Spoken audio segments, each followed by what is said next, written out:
Alô, pessoal, como vão todos? Espero que estejam todos bem. Estamos aqui mais uma vez, né, no canal Espírita Conservador para realizar aqui um encontro do projeto Psicografia Comentada. É um projeto que eu tenho muito carinho, porque a Renata Rodrigues recebe essas psicografias, a gente faz a leitura aqui, vai comentando a respeito da situação daquele espírito desencarnado que passou a mensagem, e a gente vai conversando, né, esclarecendo de acordo com a visão da doutrina espírita. Então, mesmo que essa mensagem não seja especificamente para você que está assistindo agora, pode ser também alguém da sua família, mas que a gente vai conseguir passar para você a visão da doutrina espírita com relação às situações que aquele espírito passou, e são situações que todos nós passamos ou podemos passar, né? Então, eu quero chamar para se juntar aqui a gente, a Renata Domingues. Tudo bom, Renata? Domingues, boa noite. Bem-vinda. Obrigada. Estou falando aqui do carinho que eu tenho por esse trabalho, porque são dois objetivos que a gente pode atingir, que é chegar à família, né, da pessoa desencarnada que passou a mensagem, e também chegar a esclarecer de acordo com a situação, independente de que família seja, de quem seja. Se a gente estivesse abrindo um romance espírita, né, um relato de um espírito, e fazendo os comentários aí de acordo com a visão da doutrina espírita. É muito legal isso. É um projeto bastante interessante, porque não é só simplesmente ter a psicografia em mãos. A gente faz como se fosse mesmo uma análise de estudo. Tudo, na verdade, tudo que a gente lê, a gente tem que usar aquele crivozinho da razão, tem que usar o nosso conhecimento para compreensão e pode usar a leitura como exemplo para a própria vida. Então, esse nosso bate-papo, esse nosso comentário sobre a história que foi psicografada é legal, porque quantos exemplos a gente pode tirar para nosso dia a dia, para a nossa vida, e futuramente evitar algum erro, ou quando ver algum sinal, né, se passando com algum ente perto da gente, algum amigo. Pô, eu vi isso que está acontecendo com alguém numa psicografia, e eu analisei, e a gente ali tem a ocorrência posterior daquela situação. Então, é sempre legal a gente usar como exemplo. Isso. E são situações que acontecem com todo mundo. Pode acontecer com qualquer um, né, Renata? Pode acontecer com qualquer um de nós. E a gente que estuda a doutrina espírita há um tempo já, a gente já percebe nas outras pessoas que ainda não têm tanto estudo, como elas são, como ficam desorientadas, como é fácil ficar desorientado, né, Renata? Como as pessoas ficam buscando respostas, ficam buscando ali um consolo, buscando uma informação, e aí pega a gente que é espírita e a pessoa faz umas perguntas que a gente percebe que a pessoa realmente não tem nenhuma base ali da doutrina, mas o sentimento de tristeza, de angústia, de tudo isso é patente ali. Então, como é que a gente ajuda, né? Isso aqui é uma forma de a gente ajudar. É uma forma de esclarecer. Esclarecer o que acontece após o desencarne de muitas pessoas, porque eu hoje, a minha comadre esteve aqui, meu afilhado, ele tem 5 anos e ele tem uma mediunidade muito aguçada.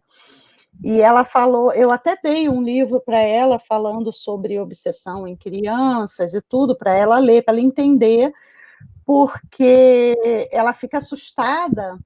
E hoje ela estava falando, teu afilhado essa semana falou que estava brincando com um amiguinho.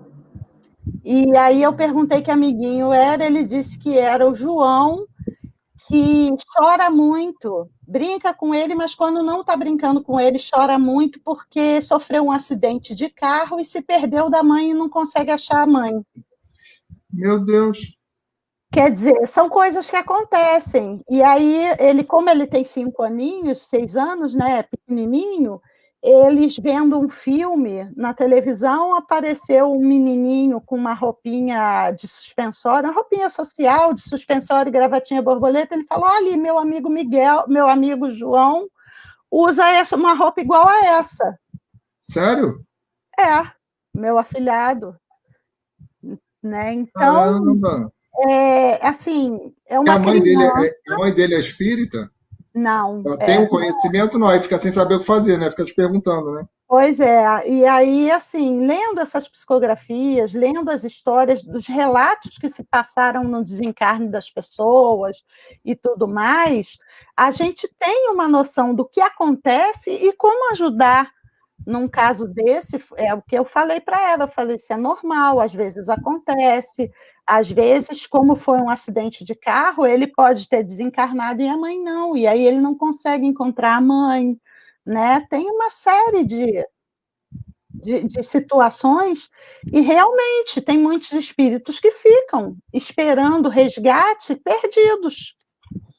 Apesar que criança, Renata, criança tem uma assistência espiritual, né? Normalmente tem uma É, assistência maior, mas a gente não pode esquecer que o espírito está criança, ele não é criança, é. né? É um espírito antigo. Então, dependendo da idade desse espírito antigo, ele ou recobra mais rápido a consciência ou demora muito para recobrar. E às vezes, por conta de ser antigo, existe uma certa resistência, uma certa teimosia ali em ser resgatado, né? Porque a gente leva, se a gente é teimoso encarnado, a gente continua teimoso desencarnado. Do São mesmo jeito. do mesmo jeitinho. Então, vamos lá, nossa leitura? Vamos embora? Então, Vamos. hoje, pessoal, hoje a gente vai contar a história do Gusmão Aguiar, né? Essa psicografia Renata recebeu no dia 1º de outubro, né? Agora, 1º Em novembro. 1º de novembro. E aí a Renata vai ler para a gente a história e a gente vai comentar a respeito. Vamos lá? Então, vamos lá. Peço a ti, Senhor, perdão, no dia de hoje, por tanto tempo que estive distante de ti. Olá, queridos amigos, irmãos de jornada. Estou hoje aqui para lhes dar o meu relato de como fui tolo em achar que não precisava de nada nem de ninguém para viver. Quanto engano! Como somos orgulhosos! Como eu fui extremamente orgulhoso, achando que me bastava, sendo que já para nascer precisei de um ser maravilhoso que me colocou, que me acolheu e recebeu em seus braços e ao qual fui imensamente ingrato por orgulho e ambição. Nasci numa casa muito pobre. Minha querida mãe, que até hoje me acompanha, se esforçou, dando o seu melhor por mim, para que eu não tivesse a vida que ela teve, mas eu nunca reconheci seu esforço e dedicação. Eu sempre reclamava e murmurava sobre a situação de pobreza e a acusava de ser culpada de vivermos daquele jeito. Tinha muita raiva de tudo que vivíamos, os trabalhos humilhantes e as migalhas que recolhíamos das doações. Eu nunca entendi o porquê de minha mãe agradecer aquela vida miserável e humilhante que levávamos. Assim que pude, fui embora. Eu a amava, apesar da raiva que sentia, mas não podia mais ficar. Ela era uma mulher íntegra. Não admitia que eu fizesse ou pensasse nada que fosse ilícito para obter um pouco a mais. Era austera e sempre dizia que era assim para o meu bem. Quando saí de casa, logo entrei para o crime. Sem muitas opções para ganhar dinheiro, rapidamente me envolvi com a criminalidade e comecei com pequenos golpes e furtos.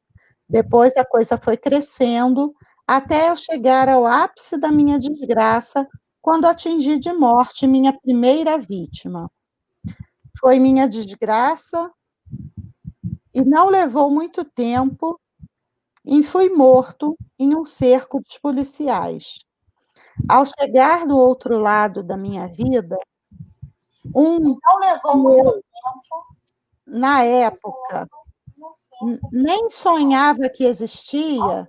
Está saindo áudio, Tony. Tony. Oi. Está saindo áudio. Ah. Oi. Oi. Está saindo áudio aí. Foi? Ao chegar do outro lado da minha vida, que eu, na época, nem sonhava que existia, percebi o quanto eu estava desgraçado com meus crimes. Comecei a ser perseguido e torturado por aqueles a quem retirei a vida. Alguns a se vingar, outros a me maldizer, mas todos a me perseguir. Sempre e sempre, sem um só minuto de trégua. Ao longo dos tempos que passei no que achava que era o inferno, aos poucos eles foram desaparecendo, mas eu continuava em sofrimento e agonia.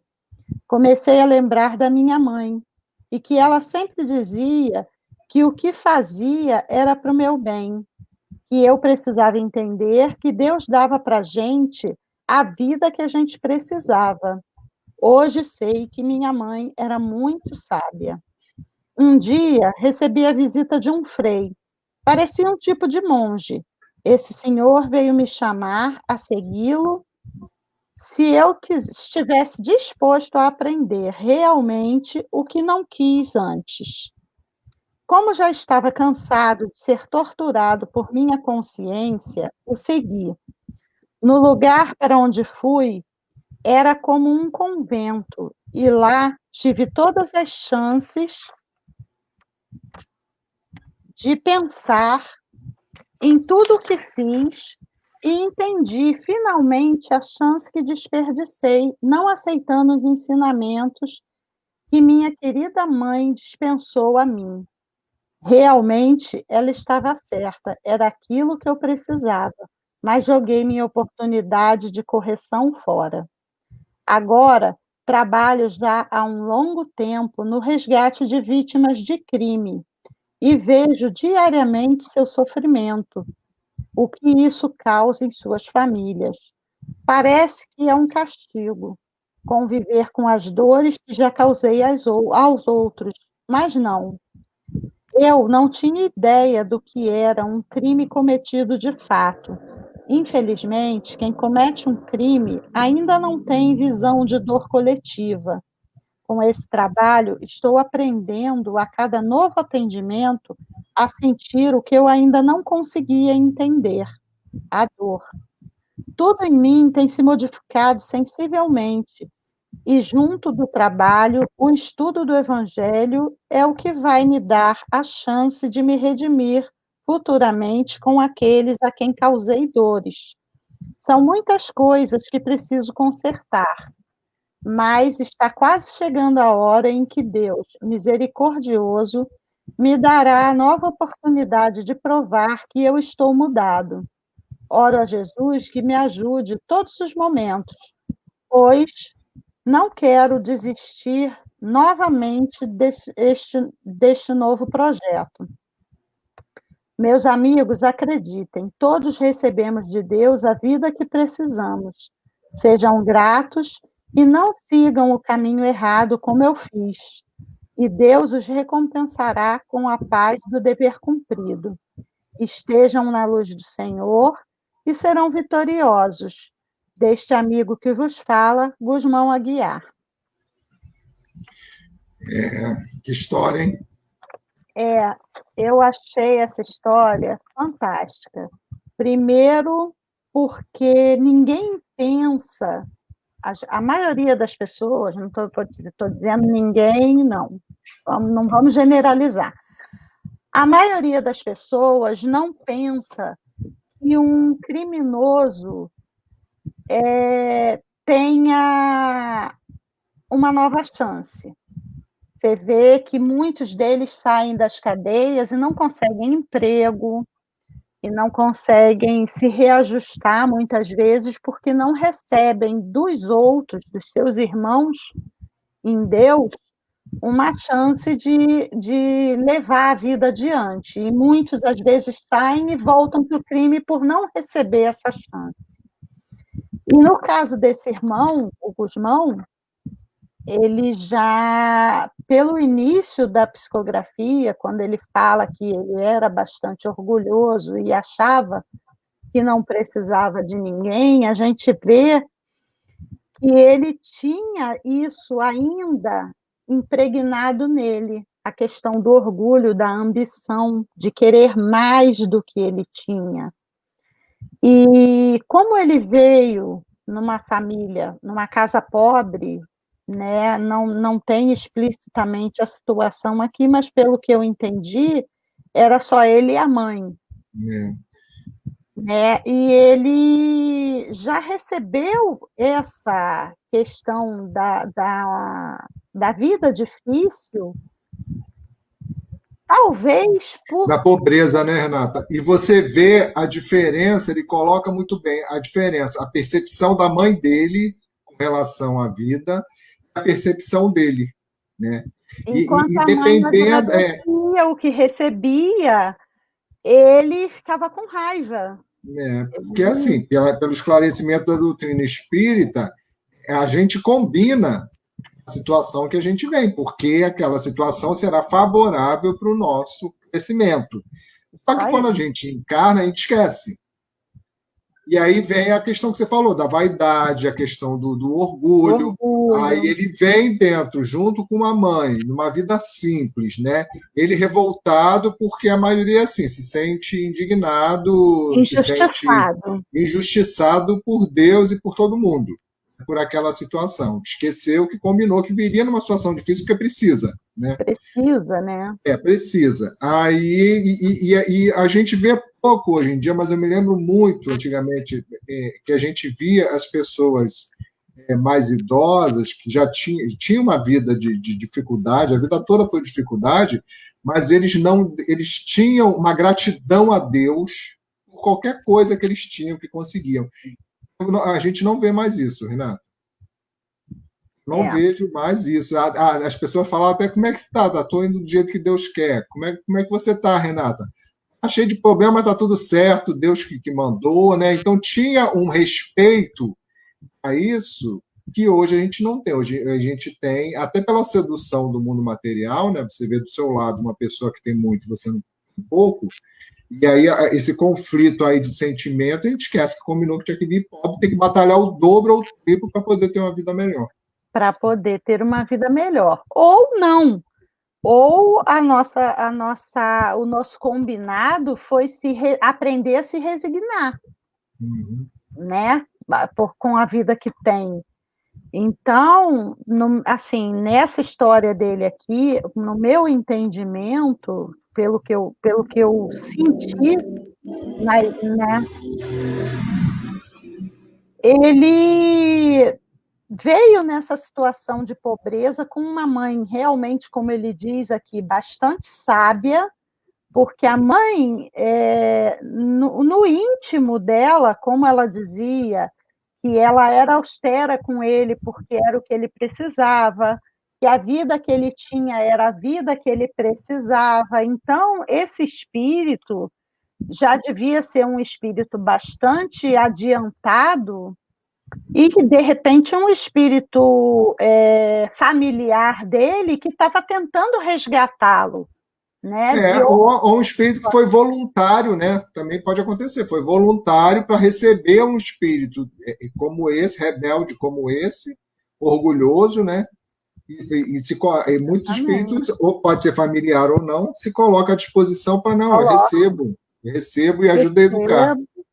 E ele não conseguiu, com todo o exemplo da mãe, né? Ele não conseguiu se conformar com a vida que ele veio. Então, como ele diz aqui, ele reconhece a mãe, e eu digo que era um espírito familiar, porque logo no início aqui, quando ele fala que deixou a mãe, aliás, não, quando ele diz que ninguém vive sozinho, que até para nascer precisa de alguém, né? Que ele diz que teve esse ser maravilhoso que o acolheu, né? E recebeu.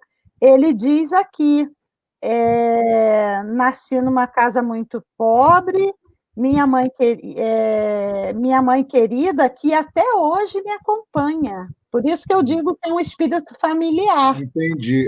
Porque você vê que ele nasceu, perdeu a oportunidade de se redimir nesta encarnação e, mesmo assim, o espírito da mãe continua acompanhando ele agora que ele está trabalhando na espiritualidade e se preparando para uma nova oportunidade, como ele disse aqui, até hoje me acompanha. Por isso que eu disse que era um espírito familiar. Entendi. Já podia ter uma ligação, né? Se não era, passou a ser agora. Não, com certeza. Se não era, passou a ser. E ele fala que culpava ela, né? Por ele ser pobre. Culpava, ele achava culpava a mãe. que E como isso acontece, né, Renata? Nossa, como a gente ouve relato disso. Divaldo, inclusive, conta a história, uma história longa, que eu não vou contar a história toda, mas de uma senhora que ele conheceu, que ela chegou a uma senhora lá de Salvador, muito pobre, que lavava roupa, alguma coisa assim, algum trabalho desse pesado, né, porque ela é analfabeta, é só o trabalho pesado que resta. E ela criou o filho, conseguiu que o filho se formasse em medicina. Né? Ele também muito esforçado, e ela toda orgulhosa no dia da formatura, comprou o vestido e comprou a coisinha, comprou o anelzinho dele de formatura e ficou pronta quando ele chegou em casa para se vestir, inventou uma desculpa lá, falou para ela não ir, porque ela era muito simples e ela não ia se sentir à vontade no ambiente. Ela arrumada, Renata, no barraquinho dela. Ficou sentadinha ali. Olha só que desprezo.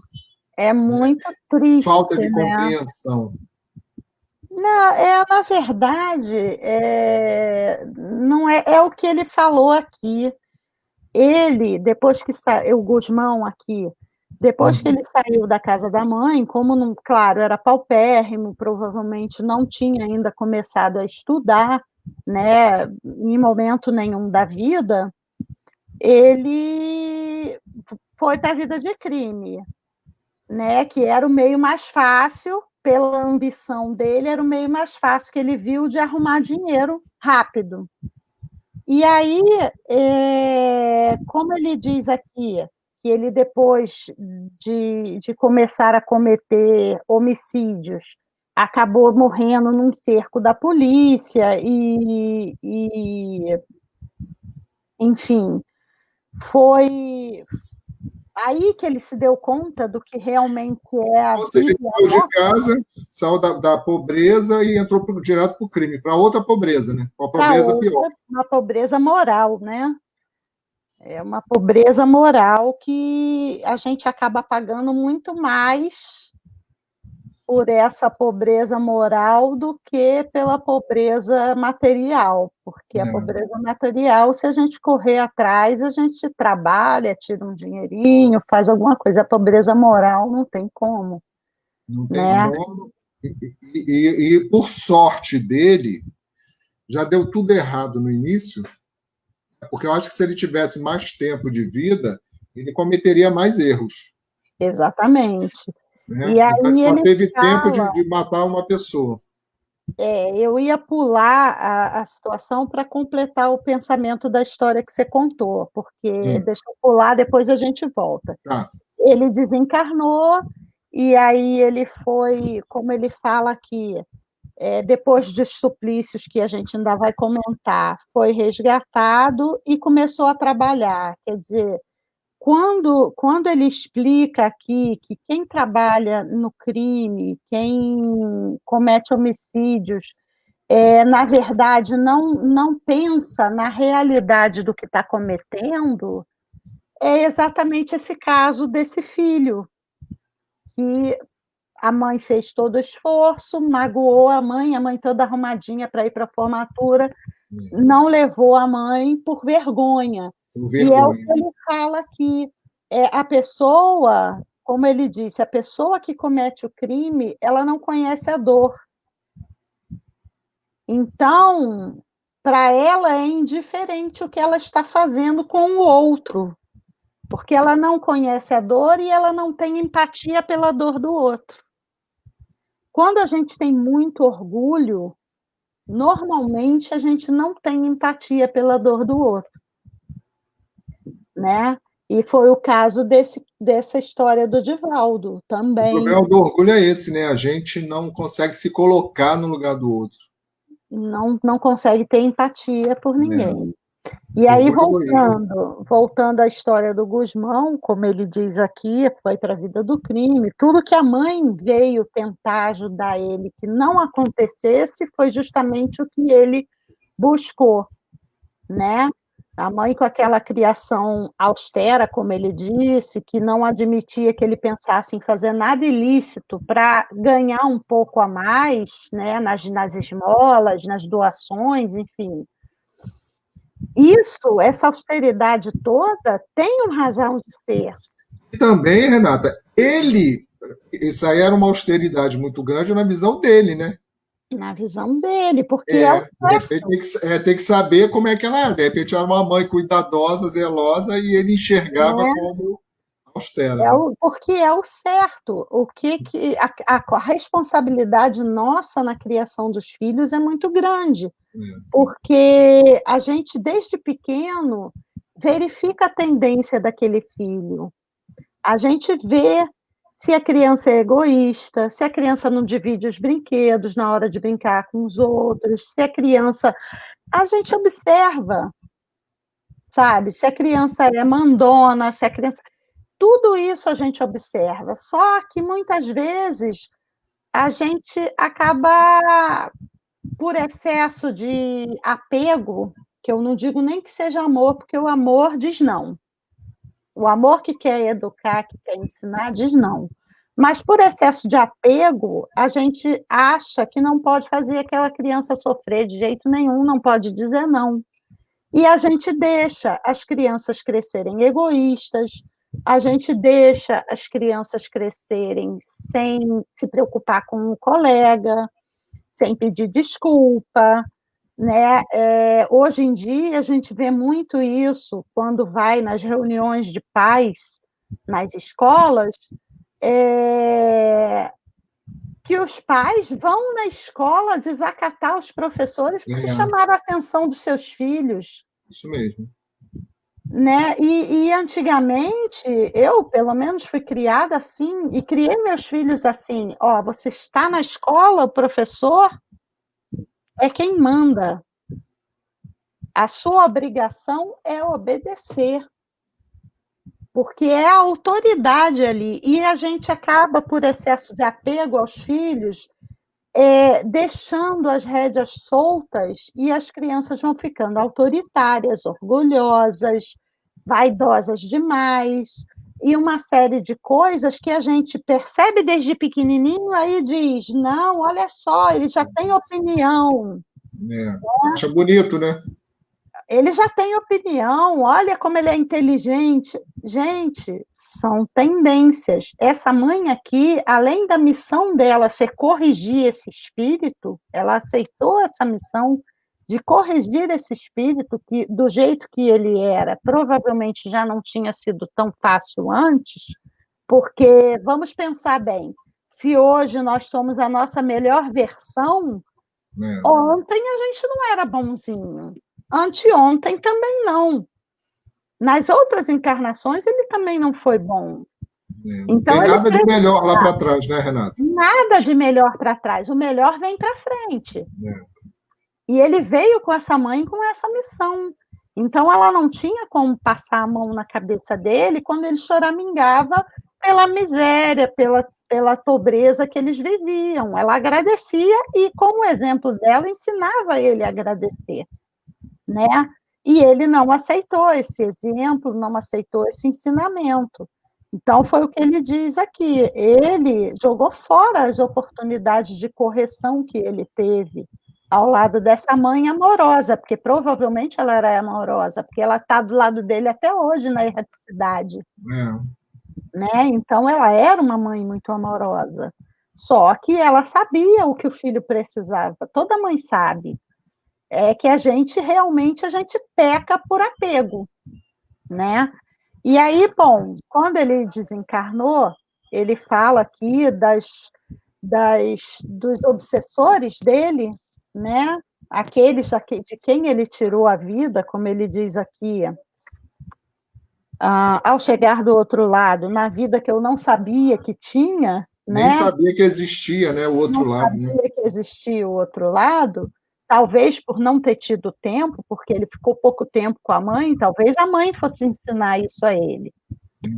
Mas quando ele chegou por outro lado, ele começou a ser perseguido e torturado por aqueles. Então, foi mais de um que ele prejudicou, que ele tirou a vida. Ele passou a ser torturado e perseguido por aqueles a quem ele retirou a vida. Alguns a se vingar. Alguns, não todos, queriam se vingar, porque nem todos que sofrem um assassinato querem se vingar. Alguns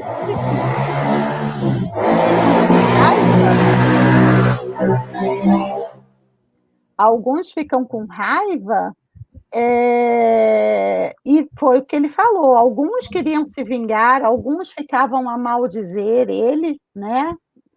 Simplesmente, Renata, outros perseguiam. Isso me lembra no livro Céu e Inferno, nos primeiros capítulos do Céu e Inferno, ele faz uma comparação, ele vai descrevendo, né, alguns espíritos que chegam do outro lado encontram essas pessoas. Por exemplo, quem vão falar, tem exemplos até de rainhas. De rainhas e reis, é verdade. Reis, né? Que chegam do outro lado, aqueles que foram seus lacaios, aqueles que foram mortos por ordem deles, aqueles que foram maltratados por ordem deles, estão em igualdade de situação. Sim. Né? Assim, a mágoa, né? A mágoa, o ressentimento do que sofreu com a baixa vibração do que fez sofrer. Eles acabam se encontrando. E a situação se inverte.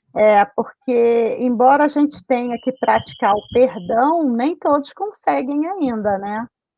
Perdão é uma coisa que é prática diária, a gente fala que é preciso aprender a perdoar. Jesus falava que tinha que se perdoar 70 vezes 7, mas, na verdade, o perdão é uma coisa que a gente aqui, encarnado, muitas vezes não concebe. A gente não consegue entender o que realmente é o perdoar.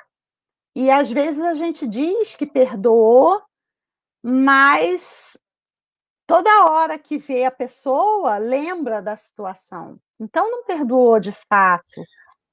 Mas a nossa compreensão do perdão também ainda é bastante complicada, né? Porque qual é a dimensão do perdão para a nossa pequenez, né? Para o nosso grau de dificuldade. É diferente do perdão de Jesus, porque Jesus realmente ele não se ofendeu. Não se ofendia, ele não se ofendia, mas a gente se ofende. A gente ainda tem orgulho. Né? Essa semana eu estava conversando sobre isso aqui no meu culto no lar aqui em casa, e eu estava dizendo isso. Para mim, Renata, eu já falei isso em outras ocasiões, o perdão chega quando você lembra da situação, mas aquela situação não te desestabiliza mais, não te agride mais, não te magoa mais. É uma situação, é uma lembrança que fica como experiência.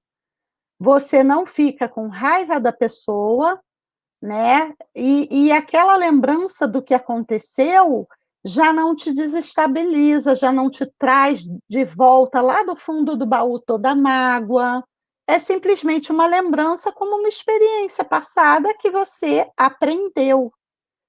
Então, quando você consegue chegar neste ponto de lembrar das situações passadas que já te magoaram, que já te ofenderam, e não voltar a sentir aquela mágoa, aquela ofensa, aquela desestabilidade que aquela situação trouxe na época, para mim isso é quando você atinge o perdão, entendeu? Porque fica só a experiência. Para mim, na minha concepção de perdão, já está sendo essa atualmente. Acredito que com a evolução, com a sabedoria, a gente vai mudando, né? Lógico, vai amadurecendo mais. Mas para começo de conversa, para mim isso já é ótimo, porque eu era aquela pessoa que eu guardava, como esses irmãos aqui que desencarnaram e que não conseguiram perdoar o Gusmão. Eles ficaram aguardando um momento propício para voltar perto dele e tentar se vingar e ficar xingando e maldizendo aquele irmão por conta do que ele fez, né? Cobrar, aí, né? Cobrança. Cobrar. E aí. E você hoje, você acha que você já tem mais facilidade para o perdão, Renata? Hoje eu já tenho mais entendimento de trabalhar, não é facilidade, é assim, eu ainda deixo as coisas me magoarem. Isso é uma coisa que eu tenho que trabalhar. Não deixar, como Jesus. Jesus não se magoava, não se ofendia. Esse é o ponto que a gente tem que buscar, que as coisas não nos ofendam, não nos magoem. Então, eu ainda sinto na hora que ela Mas no mundo de provas e expiações, isso ainda é muito difícil, né? Mas, hoje em dia, eu já não faço como eu fazia antigamente, que eu guardava. E aí, o que acontecia? Quando aquela pessoa falava um A, eu despejava tudo em cima da pessoa. Entendeu? Hoje em dia, não. Hoje em dia, eu já consigo segurar aquela mágoa, analisar a situação e trabalhar para que aquilo se dilua. Ou seja, entendeu? Você foi atingida, mas você consegue pegar aquilo dali e ir trabalhando para poder diminuir e ir se diluindo. O trabalho é pesado, porque quem é de guardar as coisas na memória é um trabalho pesado. Muito Hoje pesado. Eu tenho mais facilidade, muito mais, Renata. Eu já fui muito orgulhoso. Eu não sabia que era orgulhoso. Eu achava que eu tinha o direito de estar ofendido e magoado. Eu achava que eu tinha esse direito porque alguém me ofendeu, alguém me magoou, me fez mal, então eu tenho o direito de estar desse jeito, né? Então hoje eu já sei que o nome disso não é direito, é orgulho, né? Então, assim, é o que você falou, a gente tem a compreensão, dependendo da que tipo de ofensa, né? Então, a gente está falando de uma ofensa de cotidiano, de lidar com pessoas. Você entra numa ofensa, numa violência muito grave, né? Aí é que a história fica diferente, né? De assassinato, de vários tipos de violências que existem aí. Eu nem quero passar por esse teste. Não vou jogar isso para o céu, porque eu não quero testar se o meu orgulho já está bom o suficiente. Eu tive meu pai assassinado. E, para dizer a verdade, sinceramente, eu não cheguei a pensar em perdão para quem assassinou. Nunca cheguei a pensar nisso, mas eu pensava assim, tudo acontece por um motivo. Então, se essa pessoa fez o que fez, ela teve o processo dela para chegar naquele ponto. E você nem era espírita, né, Renata, na época, né? Não, não é que eu não era, eu não estudava, porque eu já conhecia a doutrina. Eu demorei muito para começar a estudar, mas a doutrina mesmo eu comecei a conhecer desde os 15 anos. Só não frequentava, não praticava, mas já conhecia, já lia o Livro dos Espíritos, essas coisas todas.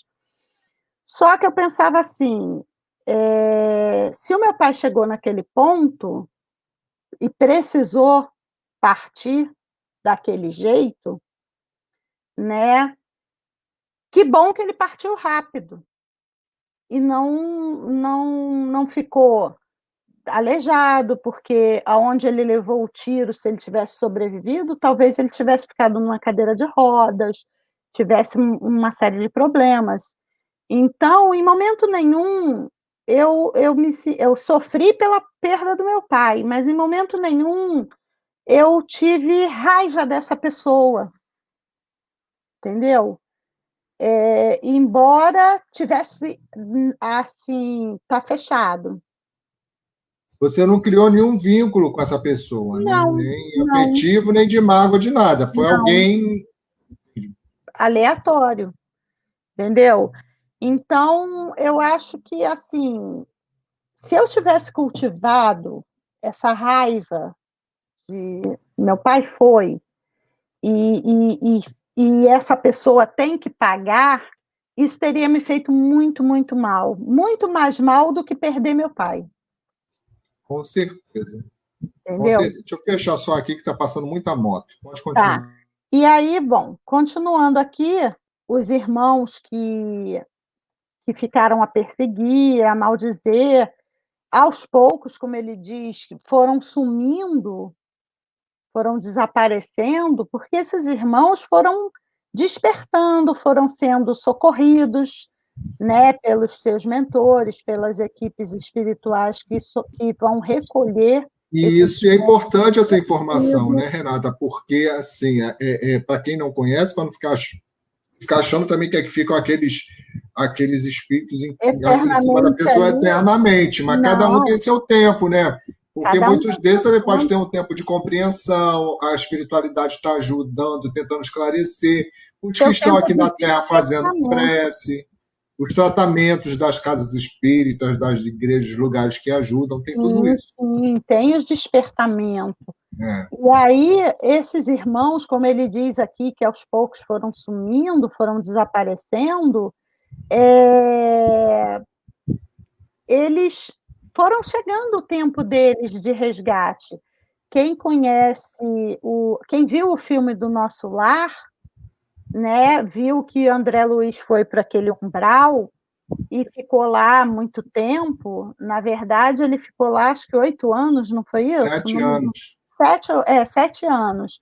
Quer dizer, ele ficou lá durante 7 anos porque foi o tempo dele despertar para a realidade dele. Despertar que dependia dele sair daquela situação.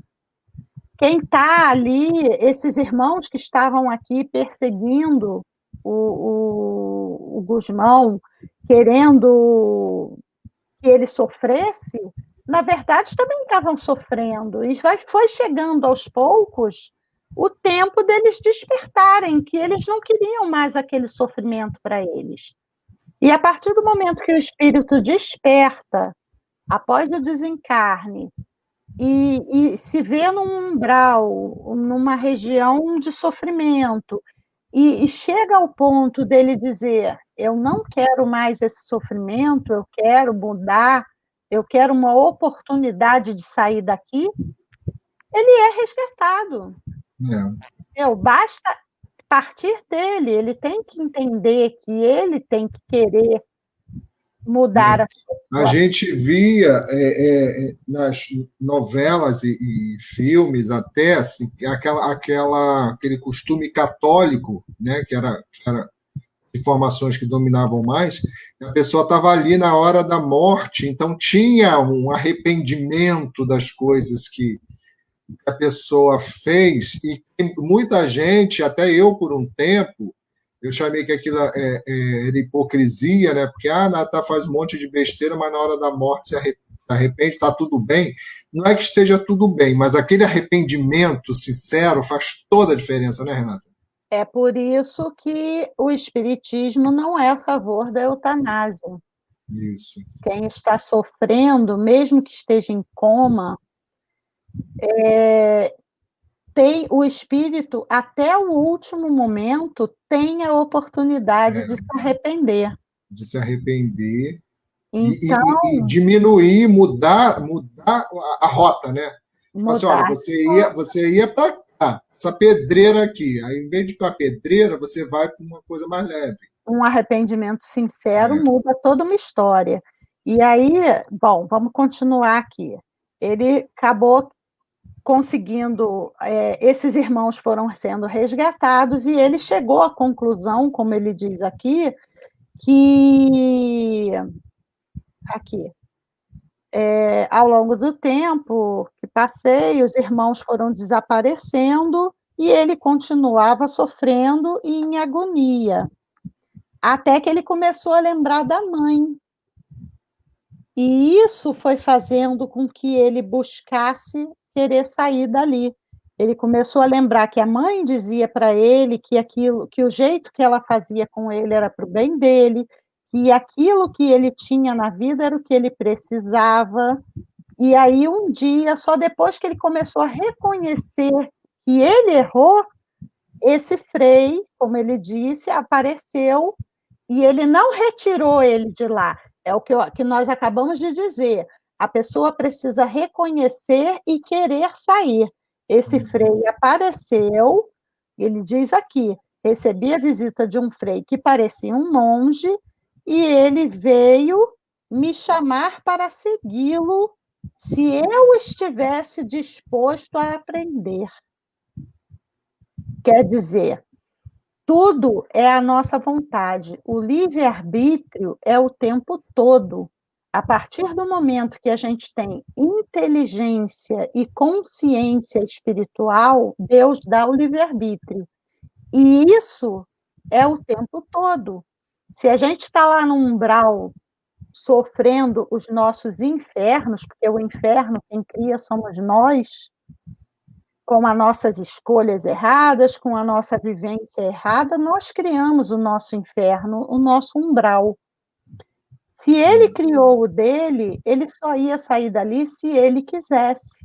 Por ele isso, fala ali, né, Renata, como já estava cansado de ser torturado por minha consciência, segui o Freire.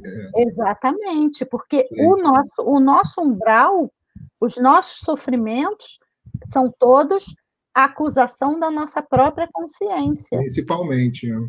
Principalmente. E aí ele resolveu seguir.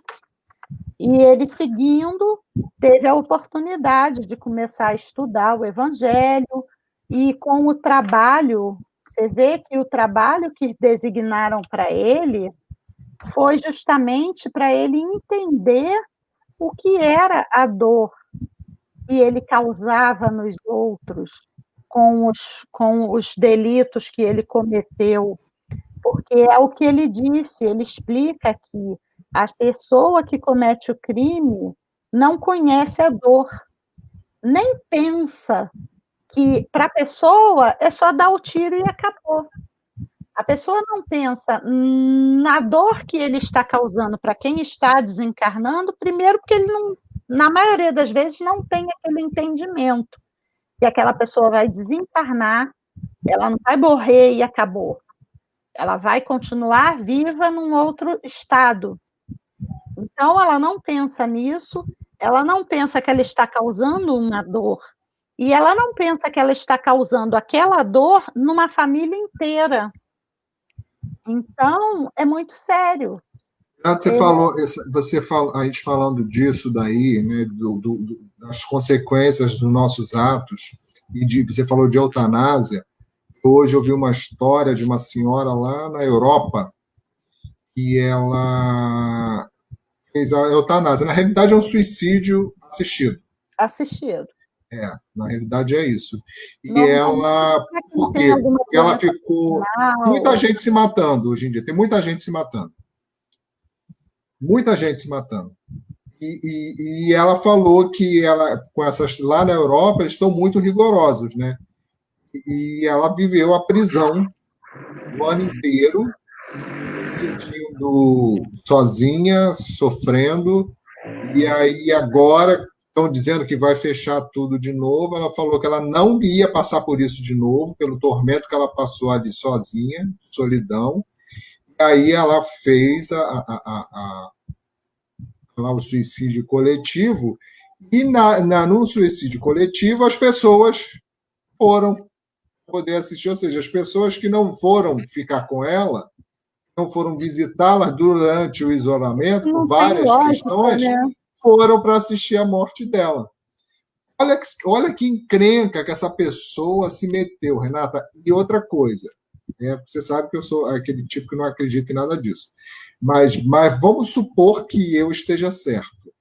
Olha o tamanho da culpa e da responsabilidade das pessoas. Que Se elas foram estão mentindo, não, eu digo assim, as pessoas que estão causando isso, vamos supor que essas pessoas estejam mentindo, um monte de informações que está deixando as pessoas no desespero tão grande a ponto de se matar, olha o tamanho da responsabilidade também dessas pessoas. Isso a gente só vai descobrir mais lá na frente. é uma situação complicada, A porque gente tem sempre as escolhas que a gente está fazendo, que a gente vai fazendo, vão levando a gente para algum lugar. Não bom, adianta. Qualquer qualquer escolha, Renata. escolha. Qualquer E escolha. aí a pessoa pensa que isso é uma saída lógica. Uhum. E o que que acontece? Quando chega do outro lado, né, e se vê viva, e se vê sozinha, porque se ela quis partir daqui, porque não queria continuar vivendo sozinha, ela vai se ver do outro lado sozinha. E aí? Sozinha ou mal acompanhada. Ou mal acompanhada. E É. aí? Né? E aí, o que que essa pessoa que partiu daqui Escolheu, né? por covardia, porque na verdade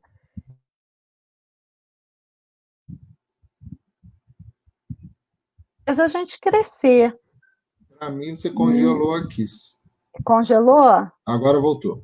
Voltou? Na verdade, Você sumiu. eu sumi? Não, você tinha sumido. E aí, a gente não pode ser covarde de enfrentar os nossos medos, porque é para isso que a gente veio aqui, né?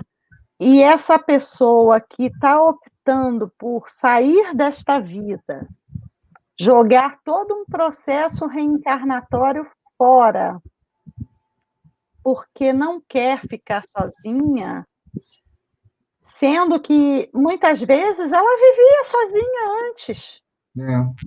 só que ela tinha o ir e vir, podia ir na rua a hora que ela quisesse. Exatamente. Renata, eu acho que a gente até falou uma Ou vez seja, que eu dei esse exemplo, ah, que assim, muitos idosos, você vê que eles vão na rua, eles vão no mesmo lugar, é na mesma farmácia, é no mesmo supermercado, e eles tentam conversar com as pessoas.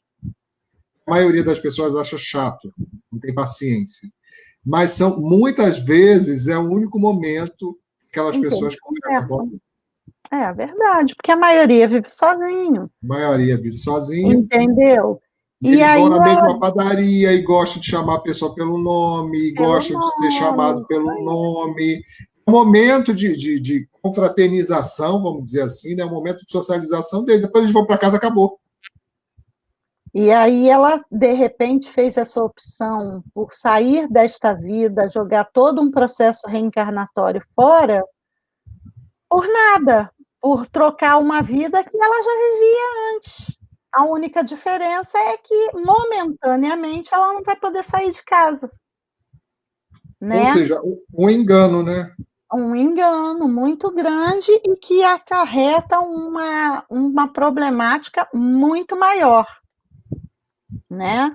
Muito maior.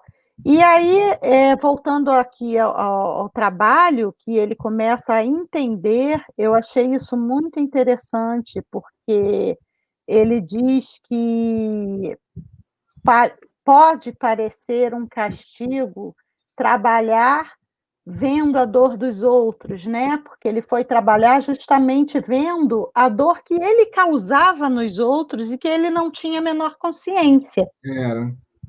E isso era para ele entender o que era a dor, que ele não entendia. É o que eu acabei de falar. Para quem pratica um crime, é só pegar a arma e atirar e ir embora, acabou. Ele não tinha ideia do que era um crime cometido de fato.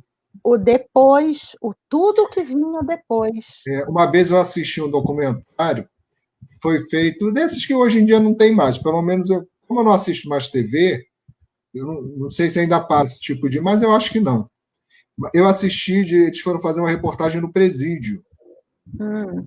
Essas reportagens que tinha antigamente eram importantes porque trazia para a nossa informação mundos que a gente não tinha noção, né? Que existia, pessoas que a gente não...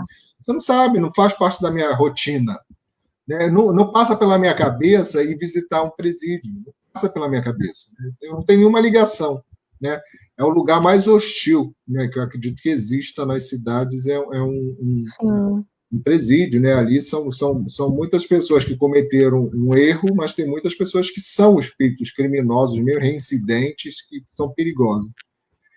E aí tinha uns assassinos lá, e teve um que falou que ele falou assim: o grande problema é a primeira vez que mata uma pessoa. Primeiro assassinato. Vê que é fácil. Primeiro, uma crisezinha de consciência, um negócio ou outro, mas a partir do segundo ele disse que não tem problema nenhum. Então, eram matadores profissionais. Né? Mercenários. Então, para ele matar o teu filho, tua filha, seja quem fosse, não fazia nenhuma diferença. Isso eles falando. Porque para eles não enxergam essa dor. Né? Então, não tem a menor empatia com o que eles estão causando ao outro. E aí ele falava, só complementando, ele falava isso, mas ele não falava isso com aquela cara de demônio, não. Ele falava normal, conversando. Numa conversa normal, né? Tranquila, assim, ainda com um pouco de sorriso. Não era com aquele aspecto de assim, maldade. Mal colocando, que é lógico que não tem nada a ver a proporção, como nós sabemos que tudo que existe no mundo é criatura de Deus, é criação de Deus. Mal colocando, é como nós matando uma barata. É uma criação de Deus, é um ser que Deus criou, mas a gente não vai lá e mata e não sente o menor remorso.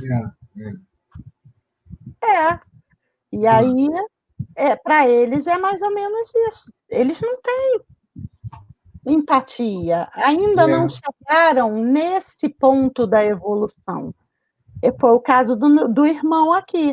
E aí ele foi levado a trabalhar com essas vítimas no resgate, no socorro delas, cuidando delas, para poder começar a entender pelo que elas passavam e o que ele causou a muitas delas. Né? E isso eu achei assim muito, muito legal. É a lei de Deus, né, Renata?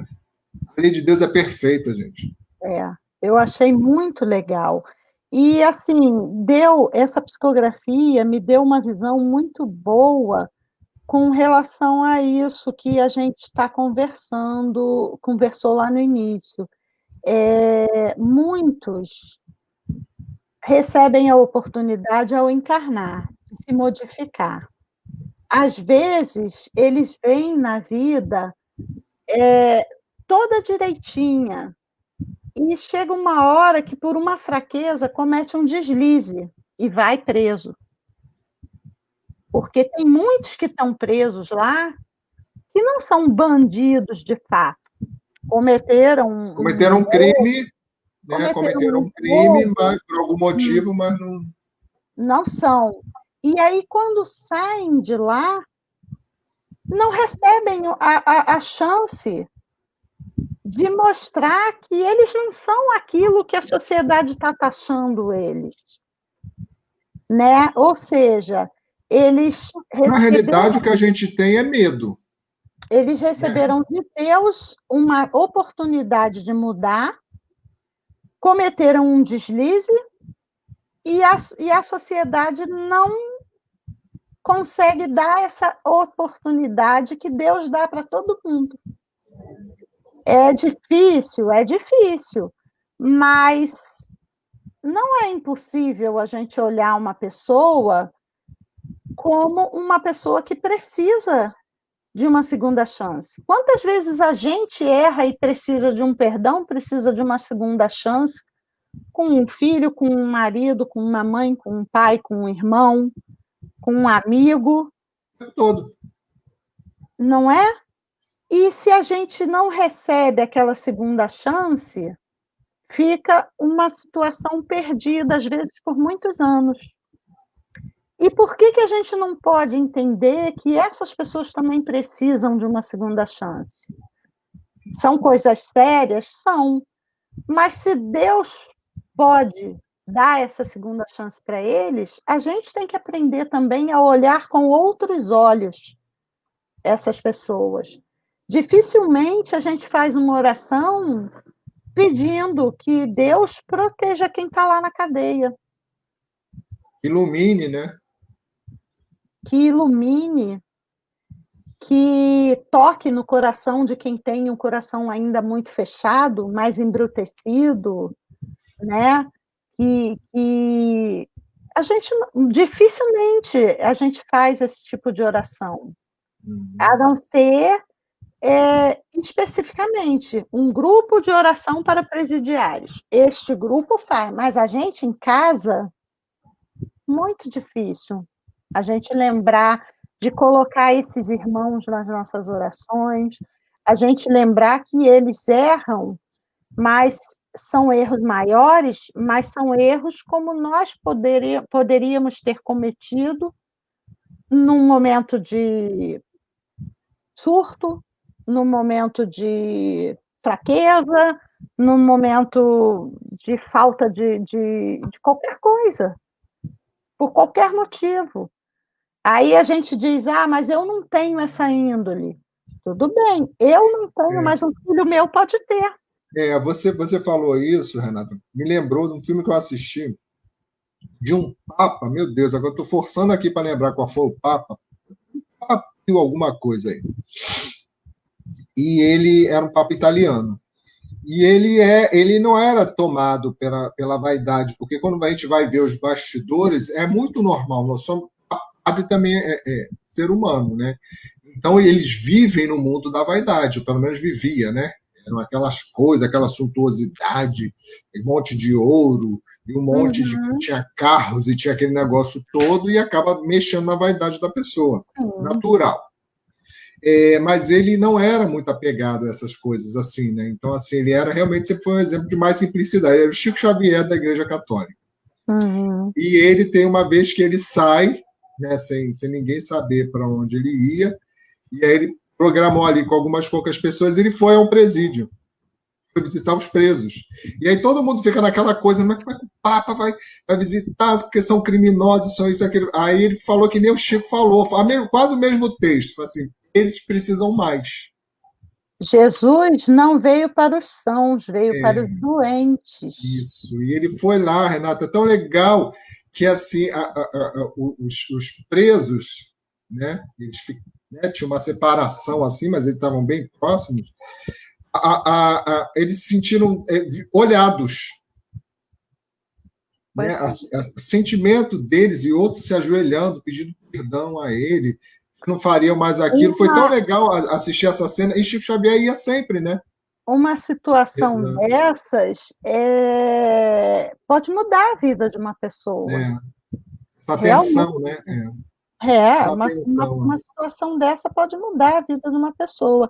E aí o nosso irmão aqui, o Gusmão, depois desse trabalho, de todo o estudo, de todo o tempo que ele está tendo essa oportunidade de aprender, de entender, né, o que ele realmente causava, a dor que ele causava, entender o Evangelho através do estudo e tudo mais, ele agora está se preparando para uma nova oportunidade de ter a correção que ele que ele foi resistente com a mãe dele, né? Voltar com a possibilidade de aceitar que ele não pode ter aquele orgulho, aquela empáfia que ele tinha com a mãe, de chamar ela, coitada, de culpada da miséria deles. Ele não podia ter aquela ambição toda que ele tinha. Ambição é bom para manter o material de pé. A gente precisa manter o nosso corpo. Então, a gente realmente precisa ter uma ambição saudável, buscar o necessário para manter o nosso corpo saudável, para a gente viver a vida que a gente programou e aprender o que a gente precisa, passar pelas provas que a gente precisa. Isso é uma ambição saudável. Agora, uma ambição desmedida e só quer cada vez mais, que passa por cima de qualquer um. Egoísmo, né? Isso não é, isso é coisa que a gente tem que realmente abolir. Porque se nós somos assim, eu tenho uma casa, eu tenho um carro que me leva para todo lugar. Se eu quero mais, não, eu quero ter mais uma casa, eu quero ter mais um carro, eu quero ter mais isso, eu quero ter mais aquilo, eu só quero ter, e eu não me preocupo em aproveitar o que eu conquistei. Com outras coisas, né? A pessoa só quer ter. Para me manter saudável, eu tenho um carro para o meu conforto. Mas eu não preciso de um outro carro para o meu conforto. Um só me basta. Eu tenho uma casa que me abriga, que é confortável, que abriga a minha família, que... Para que eu preciso de mais? Né? O que eu preciso de mais é conhecimento. Conhecimento, adquirir mais sabedoria para lidar com os problemas da vida, para lidar com as questões que muitas vezes aparecem na nossa frente e que a gente, às vezes, por não buscar conhecimento, não sabe resolver. E aí chega naquele ponto em que a gente ora, pede, e acha que tudo tem que cair do céu. Não. Deus dá a luz para que a gente, com o nosso conhecimento, com a sabedoria que a gente vai adquirindo, a gente consiga resolver os nossos problemas. Ele não vai resolver nada por nós. É o mesmo caso aqui da nossa psicografia. O Gusmão só saiu do sofrimento dele no umbral, das perseguições que ele se sentia vítima não, que ele sofria, porque ele mesmo admitiu que as perseguições eram da própria consciência dele, ele só saiu quando ele quis. Então, nós temos que querer adquirir sabedoria, adquirir entendimento, adquirir conhecimento, para o dia que a gente chegar um problema na nossa mão, a gente tem um HD infinito. Nosso espírito é um HD infinito de conhecimento. Deus vai dar aquela luz para a gente. Do nada, a gente vai acordar um dia, eu podia fazer isso assim, assim. Porque aquilo está lá na nossa memória, de coisas que a gente às vezes já viveu, de coisas que a gente já leu e esqueceu. E a resposta para a resolução do nosso problema, às vezes, está ali, a gente não lembra. É aí que Deus auxilia, trazendo na memória aquilo que a gente está guardado, está armazenado. Ele não vai consertar nada de mão beijada para a gente tem que querer. E é o caso aqui do nosso irmão. Ele agora já está com condição, ele quis aprender, quis trabalhar, ele aceitou essa condição de trabalho para compreender. Tem oportunidade, né, Renata? E agora ele vai ter a nova oportunidade, um novo projeto para se recuperar. Que provavelmente, pelo que a gente conhece, vai nascer de novo. Né? De novo. Numa casa simples, numa vida simples. Por quê? Essa psicografia tem várias mensagens. Uma delas, assim, quem assistir, que estiver passando por um tipo de rebeldia ou de revolta pela situação que tem, não faça isso. Trabalhe, né, para você adquirir mais conforto. Mas a rebeldia com pai e mãe, rebeldia com a situação que você vive, não é o caminho e não é a solução. Né, não, Renata? Porque o que a gente não aprende agora, a gente vai voltar para aprender depois. E como? Do mesmo jeito, gente. Do mesmo jeito. Se eu hoje não tenho uma perna e perdi uma perna e sou revoltada porque eu nasci aleijada, por qualquer motivo que seja, se eu não trabalhar essa revolta em mim e não aceitar que eu sou daquele jeito e sou perfeita sem uma perna, eu vou vir de novo sem uma perna, de novo sem as duas pernas, de novo Ou sem seja, aquilo ali tem um objetivo, né? Porque se Deus a lei de Deus é perfeita, por que você veio faltando um pedaço? Até eu aprender. E aquilo, você vai ver que eu fui muito vaidosa em outras vidas. Eu me perdi pela minha vaidade de beleza física.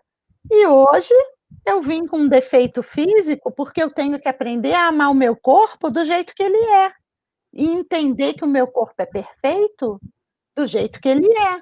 Faltando ou porque alguma coisa eu fiz, né? Que eu me mutilei, alguma coisa eu fiz, e agora. E agora eu tenho que. O único jeito é esse. Compreender que aquilo ali faz falta. Seja qual for o motivo, tudo tem um motivo. Como diz aqui a sabedoria da mãe do Gusmão, Deus dá a todos a vida que a gente precisa. Então, tudo tem um motivo. Ninguém é injustiçado. Deus não é injusto com ninguém. O que nós estamos passando hoje, ou já passamos ontem, ou vamos passar no futuro, talvez, tem uma razão de ser. Tem uma reação, é uma reação de uma ação que a gente já causou lá atrás. Então. Com certeza, com certeza. Se colocar na cabeça, né, Renata? A lei de Deus é perfeita. Então, Deus não cometeu nenhum erro. Né? Não. Está acontecendo por uma correção. Isso aí, isso aí. E aí ele diz aqui que espera que a gente realmente possa compreender essa história dele, entender que a gente precisa se ajustar com aquilo que a gente recebe de Deus, né? Sejam gratos e seguir, sejamos gratos e vamos seguir sempre pelo caminho certo, porque a gente vai ter a recompensa, como ele teve, né? Ele teve a recompensa, primeiro, de vir para um reajuste, não aceitou. E agora, na erraticidade, ele está tendo de novo uma oportunidade de voltar a si e refazer tudo de novo. É uma recompensa. Deus não quer que ninguém sofra, Ele quer que todo mundo busque a perfeição. E para isso Ele vai nos dar todas as oportunidades. E a gente vai seguir. Vai sair vitorioso a partir do momento que a gente entender essa situação. E é muito legal essa história que ela termina com um final feliz. É um final feliz, é um recomeço, né? Uma nova oportunidade. Porque como ele contou tanto sofrimento, aí a gente só fica apegado lá à questão do sofrimento. Né? Não, feliz. Mas é um recomeço, uma nova história. Uma nova história, para uma nova oportunidade de se reajustar. E, na verdade, não é isso que todo mundo procura? Uma oportunidade de ser feliz? Ser feliz, de recomeçar, né? De recomeçar, isso aí. Eu achei essa psicografia muito rica. Muito rica mesmo. Em termos de ensinamento. Muitas informações. Então, esperamos aí que quem assistiu agora, quem vai assistir depois, né, que aproveite aí essas informações, aí, esses esclarecimentos. Né? Lembrando que a gente, aqui no canal, tem esse projeto da psicografia comentada, a gente está colocando uma psicografia por mês, sempre assim, né? Contando a história e a gente vai fazendo aí, passando as orientações de acordo com a visão da doutrina espírita. Então, suas considerações finais aí, Renata, para a gente encerrar. Eu estou muito feliz com esse nosso projeto. Acho muito legal. Eu tenho feito as psicografias todo domingo. Tem domingos que, claro, não tem nenhum irmão que queira passar nada e a gente não tem a psicografia. Mas quem quiser ler, conhecer, saber mais, eu coloco todas elas todo domingo quando eu recebo, avalio e coloco elas no blog sobre maisalém.blogspot.com. Então, quem quiser ler, tem psicografias lá desde junho. Então, todo domingo, uma nova psicografia, várias histórias, algumas são cartas de incentivo para orações, para que a gente estude, tem psicografias de recados para famílias. Então, quem quiser conhecer, pode ir lá. www.sobremaisalém.blogspot.com e dá uma olhadinha lá. Quem sabe não tem alguma coisa lá que a gente está precisando ler. Exatamente. Não é? Sempre tem, né? Sempre tem. Né? Quando é uma mensagem assim geral, é uma mensagem que veio de lá de cima, então é sempre uma mensagem boa. Quando é uma mensagem geral, normalmente é uma mensagem de um mentor mais, mais elevado que nós, e que vem nos convidar a orar pelo planeta, pelos irmãos, enfim. Mas é sempre também bastante útil, porque é coisa que às vezes a gente esquece, a gente precisa de um de orelha. É verdade. Renata, olha, muito obrigado mais uma vez, né? Até a próxima. Então, um beijo para você, um beijo para todo mundo que assistiu agora, que vai assistir depois. Também. E aí vai lá vai no canal do YouTube, o vídeo vai ficar salvo lá, então assim, se cadastra lá, dá o joinha, compartilha para crescer aí o canal, tá bom? Quanto mais joinha a gente dá nos vídeos, mais o YouTube mostra os vídeos para as outras pessoas interessadas. Isso, a relevância. Tem muita gente precisando ouvir isso aqui que a gente está falando e nesse momento está assistindo alguma coisa que não tem essas informações, né, Renata? É importante a gente divulgar assim. Viu? Beijo para Renata, beijo para todo mundo. Boa noite, gente. Tchau, tchau. Tchau.